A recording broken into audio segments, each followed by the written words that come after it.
ബംഗാളിൽ നിന്ന് ബംഗ്ലാദേശിലേക്ക് ഒരു വലിയ ടണൽ. അതിനുള്ളിൽ നിന്ന് നുഴഞ്ഞുകയറ്റം നടത്തുന്നു. ഈ ദൃശ്യങ്ങൾ ഇപ്പോൾ സോഷ്യൽ മീഡിയയിൽ വളരെ വ്യാപകമായിട്ട് പ്രചരിച്ചുകൊണ്ടിരിക്കുകയാണ്. ഇത് സാധ്യമാണോ? ഇതിനു മുമ്പും ഇത്തരത്തിലുള്ള വാർത്തകൾ വന്നിട്ടുണ്ട്. മമത ആയതുകൊണ്ടാണ് എനിക്ക് ഈ സംശയം. അത് പ്രജിത ഈ ടണൽ വഴി ആൾക്കാരെ ഇൻഫിൽട്രേറ്റ് ചെയ്യണു എന്ന് പറയുന്നത്, പ്രത്യേകിച്ച് ബംഗ്ലാദേശിൽ നിന്ന് ബംഗാളിലേക്ക് ഇങ്ങനെ നടക്കുന്നത് എനിക്ക് വളരെ അതിശയമായിട്ടാണ് തോന്നുന്നത്. കാരണം എന്താണെന്ന് വെച്ചാൽ ഇതിൻ്റെ ഒന്നും ആവശ്യമില്ല, നേരിട്ട് നടന്നവരാവുന്നേ ഉള്ളൂ. മുർഷിദാബാദ് അല്ലെങ്കിൽ 24 പർഗാനാസിൽ നിന്നൊക്കെ അതിർത്തിയും ഇന്ത്യയും ബംഗ്ലാദേശുമായിട്ടുള്ള അതിർത്തി പലയിടത്തും ഡിമാർക്കേറ്റ് ചെയ്തിരിക്കുക. പിന്നെ ഒരു നദിയുണ്ട് ഈ രണ്ട് രാജ്യങ്ങളുടെയും ഇടയിൽ. ആ നദി വഴി കടന്നു വരാം. ഇപ്പോൾ ഇവിടുന്ന് കന്നുകാലികളെ പശുവിനെയും കാളേനെയൊക്കെ പിടിച്ചുകൊണ്ട് പോകും ബംഗ്ലാദേശിലേക്ക് കൊല്ലാനായി, അറുത്ത് തിന്നാൻ വേണ്ടിയിട്ട്. അപ്പോൾ അവിടെ വെച്ചിട്ടാണ് ഈ പിടിച്ചിട്ട് കൊല്ലണവരെയാണ് ആൾക്കൂട്ട കൊലപാതകം എന്നൊക്കെ പറഞ്ഞ് അവർ പറയണത്. സർ, ഇത് കുറച്ച് നാളുകൾക്ക് മുമ്പ് പ്രചരിച്ച വാർത്തയാണ്. നമ്മൾ നോക്കുമ്പോൾ ഇപ്പോൾ അവിടുത്തെ സൗത്ത് 24 പർഗാനാസ് എന്ന് പറയുന്ന ജില്ലയിലെ കുൽത്താലി എന്ന് പറയുന്ന ഗ്രാമത്തിൽ ഒരു പ്രാദേശിക ബിസിനസ്സുകാരൻ്റെ പരാതിയിലാണ് ഈ അന്വേഷണം നടത്തുന്നത്. റിപ്പബ്ലിക് ടിവിയുടെയൊക്കെ റിപ്പോർട്ടാണ്. ദൃശ്യങ്ങളൊക്കെ നമുക്ക് വൈറലായിട്ട് ഞാൻ പറഞ്ഞല്ലോ, സോഷ്യൽ മീഡിയയിൽ മുഴുവൻ ഇത് കാണുന്നുണ്ട്. അപ്പോൾ കലാ സദ്ദാം സർദാറിൻ്റെ വീട് പരിശോധിച്ചപ്പോൾ ഇതിൻ്റെ ഉള്ളിൽ നിന്നൊരു ടണൽ. അതിപ്പോൾ പശ്ചിമ സെക്ടറിൽ ഇന്ത്യയും പാകിസ്ഥാനുമായിട്ടുള്ള അതിർത്തിയിൽ ജമ്മു കാശ്മീർ ആ ഏരിയയിൽ അവരും ഇതുപോലെ തുരങ്കം ഉണ്ടാക്കി നിർമ്മിച്ചിട്ട് അതുവഴി ഇൻഫിൽട്രേറ്റേഴ്സിനെ, നുഴഞ്ഞേറ്റുകാരെ കടത്തിവിടാറുണ്ട് ഇവിടേക്ക്. അപ്പോൾ അത് അവിടെ റെപ്ലിക്കേറ്റ് ചെയ്തു എന്നുള്ളത് ഞാൻ മനസ്സിലാക്കുന്നുള്ളൂ. അത് മാത്രമല്ല, ഈ ബംഗ്ലാദേശിൽ നിന്നും ഇപ്പോഴാണ് ബംഗ്ലാദേശ് 1971 ശേഷമാണ്. 1971 മുമ്പ് അത് ഈസ്റ്റ് പാകിസ്ഥാൻ, കിഴക്കൻ പാകിസ്ഥാനായിരുന്നു.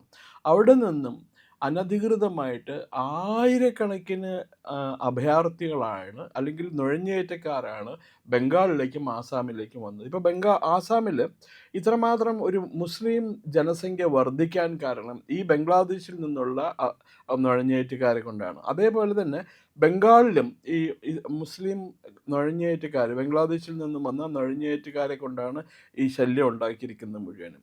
അപ്പോൾ ഇത് നടക്കുന്നുണ്ട്.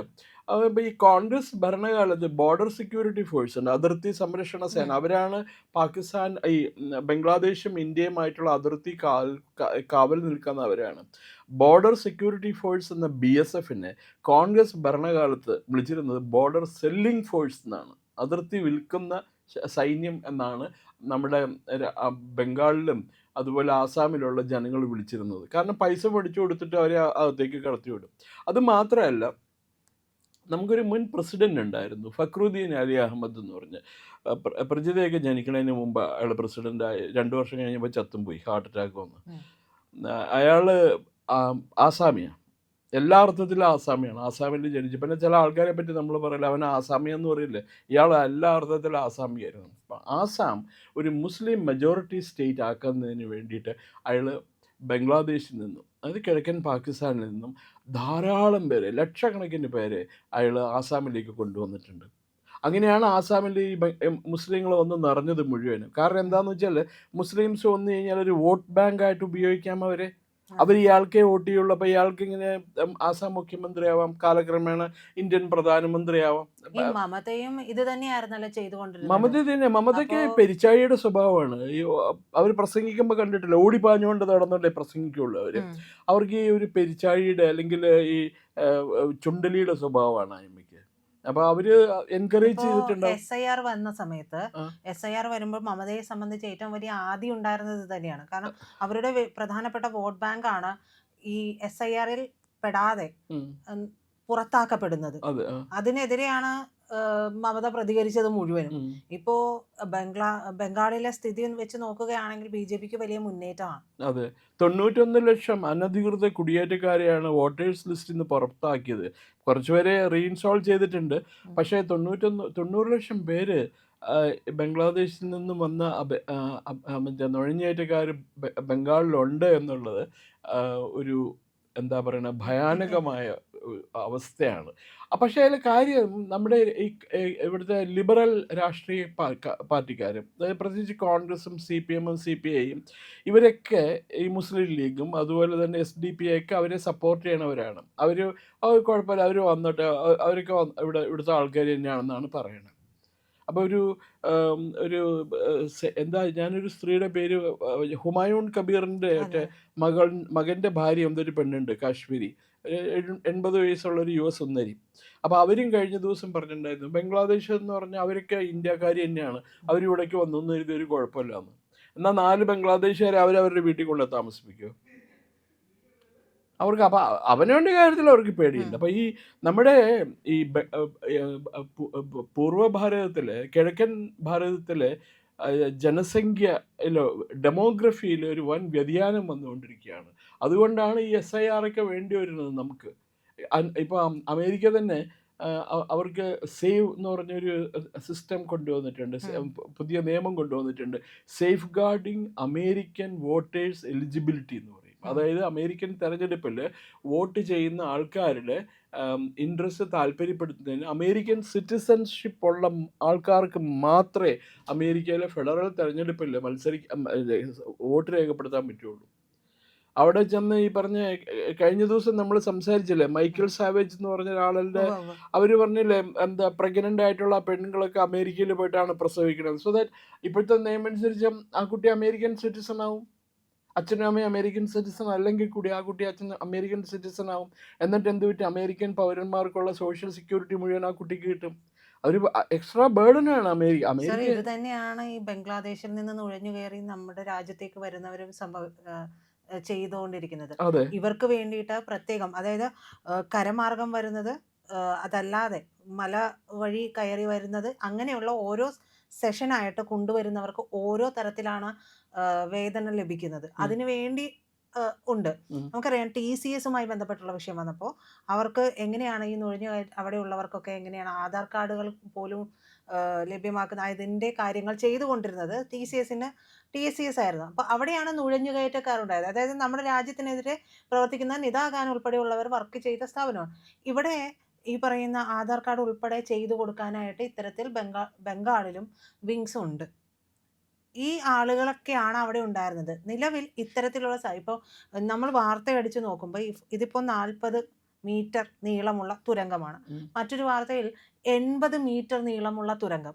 അപ്പോൾ 80 മീറ്റർ നീളമുള്ള ഒരു തുരങ്കം ഉണ്ടാക്കണമെന്നുണ്ടെങ്കിൽ എത്രത്തോളം ശ്രമകരമാണ് എന്നുള്ളത് നമുക്കറിയാം. അപ്പോൾ ഇതിനെല്ലാം പിന്തുണ കൊടുത്തുകൊണ്ടിരുന്നതാണ് ഈ മമതാ ബാനർജി.